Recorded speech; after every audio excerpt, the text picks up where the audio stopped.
Shalom Uvracha.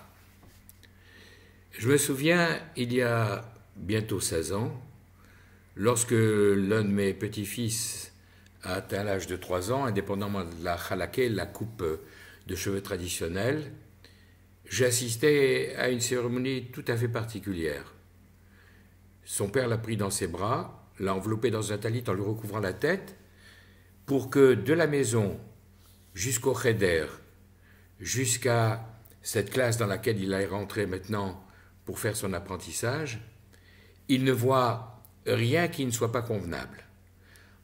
Emmitouflé dans ce talit, transporté dans les bras de son père, donc mon petit-fils est arrivé dans la classe où tous les autres élèves l'attendaient avec des assiettes pleines de bonbons, de gâteaux qu'ils attendaient de partager avec lui.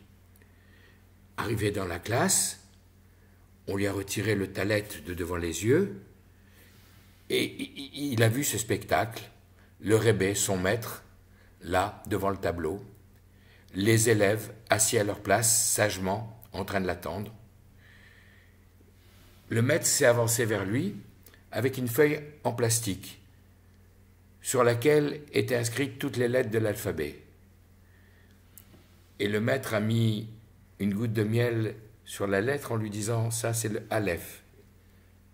Il a répété « Aleph » et il a léché le miel qui était sur cette lettre. Et ça c'est le Bet, avec une goutte de miel. Il l'a léché à nouveau en disant « Bet ». Et ainsi pour les 22 lettres de l'alphabet. Pour que son apprentissage de la Torah commence avec le goût du miel. Et naturellement, comme nous l'enseignent nos sages, ces jeunes enfants, quand on commence à leur enseigner la Torah, on commence par leur enseigner ce livre de Vaïkra que nous allons commencer à lire d'ailleurs cette semaine, c'est pour ça que j'en parle aujourd'hui.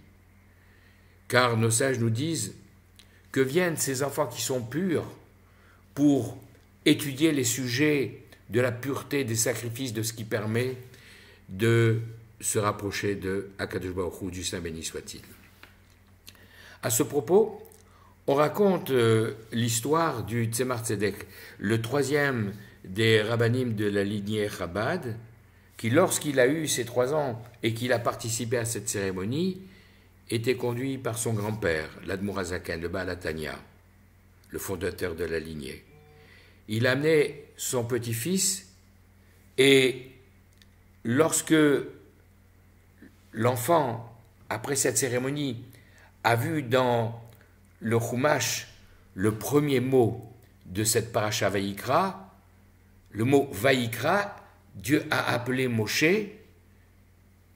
il a dit à son grand-père, comme nous nous sommes probablement interrogés samedi après-midi quand on a fait la Hagbah pour nous montrer le début de cette nouvelle paracha, de ce 3e livre de la Torah, indépendamment des 4 lignes de blanc qui séparaient la fin du 2e livre que nous avions terminé samedi matin, du début de ce que nous commençons à lire le samedi, puis le lundi, puis le jeudi, avant de lire toute la paracha samedi prochain, il a été frappé par le fait que le mot Vaïkra, il appela, se termine par un Aleph. Mais ce Aleph est calligraphié par une petite lettre.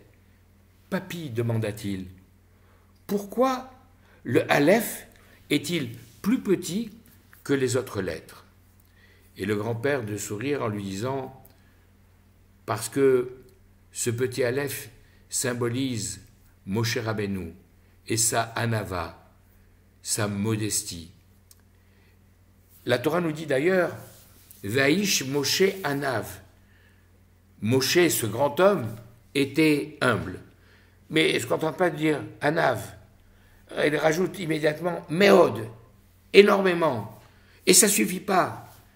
Et elle rajoute ensuite Mikol Adam Asher al Pene Adama, plus que tout autre homme qui se trouve à la surface de la terre. Alors effectivement, la question qui se pose, c'est que quand on sait qui est Moshe Rabbeinu, notre maître Moïse, celui qui était le plus grand des prophètes, il n'y a pas eu d'autre prophète aussi grand que Moshe Rabbeinu, qui était le maître incontesté, même s'il y a eu les interrogations de Korach à une certaine époque, mais qui est le maître incontesté de tout le peuple juif pendant toute notre histoire, comment peut-on imaginer qu'un tel grand homme, le plus grand de tous les hommes du peuple juif, puisse être caractérisé, alors que c'est Isha Elohim, un homme pratiquement divin qui est arrivé au plus haut niveau de proximité avec le Saint béni soit-il, comment peut-il, lui, se sentir à un niveau tellement bas qu'il se situe plus bas que tous les hommes sur la surface de la terre? Et le grand-père d'expliquer à son petit-fils, en fait, il ne faut pas se tromper. Moshe Rabbeinu connaissait parfaitement sa valeur. Il connaissait ses défauts, mais il connaissait aussi ses qualités, ses grandes qualités. Mais sa modestie provenait du fait qu'il savait que tous ses talents, tous ses dons dont l'avait gratifié Akadosh Baruch Hu, il n'y était pour rien. C'était des cadeaux de Akadosh Baruch Hu, des dons de Akadosh Baruch Hu, justement. Et que si Dieu les avait donnés à quelqu'un d'autre, peut-être qu'il aurait rempli sa mission encore mieux que lui-même, avec malheureusement ses limites ou ses défauts, n'avait pu le faire. Alors effectivement, quand on répond à cette interrogation, comment était-il le plus humble que tous les hommes de la terre? C'est qu'il était conscient que tout ce qu'il avait, toutes ses qualités, toute sa capacité à guider pendant ces 40 années difficiles le peuple dans le désert, tout ça, c'était pas de son fait, c'était par la grâce de Dieu et les dons dont Dieu l'avait gratifié. Et c'est pour ça qu'il savait rester humble malgré tout. Alors, on a effectivement là une toute autre définition de la Hanava.